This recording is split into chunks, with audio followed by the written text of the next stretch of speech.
বরগুনার আমতলীতে বিএনপি নেতা জালাল ফকিরকে গণসংবর্ধনা বহিষ্কারাদেশ প্রত্যাহার হওয়ায় রবিবার ৩১ নভেম্বর বেলা 11:30টার দিকে বিএনপি নেতাকর্মী ও সাধারণ মানুষের উদ্যোগে এই গণসংবর্ধনা আয়োজন করা হয়।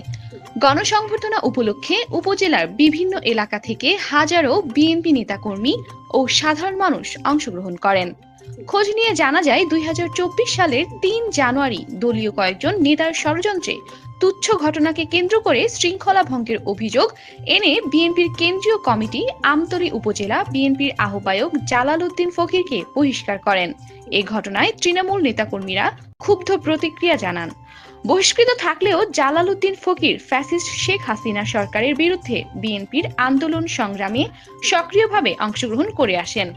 তার নিষ্ঠা ও দলীয় কর্মকাণ্ডে সক্রিয় ভূমিকা দেখে বিএনপির কেন্দ্রীয় নেতারা সন্তুষ্ট হন।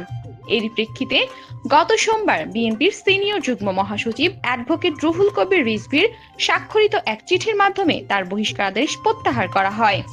রবিবার জালাল উদ্দিন ফকির আমতলীতে পৌঁছালে শাখারিয়া চৌরাস্তায় প্রথম দফায় তাকে গণসংবর্ধনা দেওয়া হয়। এরপর মোটর শোভাযাত্রার মাধ্যমে তাকে আমতলী উপজেলা পরিষদ প্রাঙ্গণের মুক্তমঞ্চে নিয়ে আসা হয়, যেখানে দ্বিতীয় দফায় গণসংবর্ধনা অনুষ্ঠিত হয়।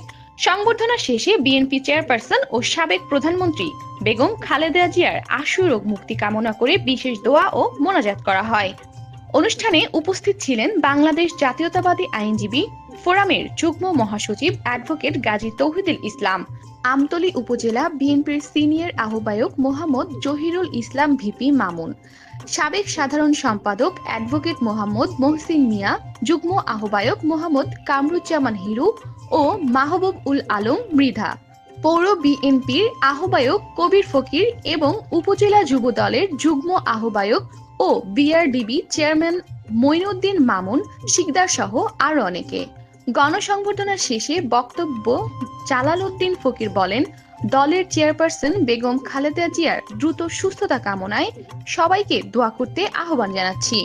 তৃণমূল নেতাকর্মীদের সঙ্গে ঐক্যবদ্ধভাবে আগামী জাতীয় সংসদ নির্বাচনে বিএনপির প্রার্থীকে বিজয়ী করতে আমরা নিরলসভাবে কাজ করে যাব।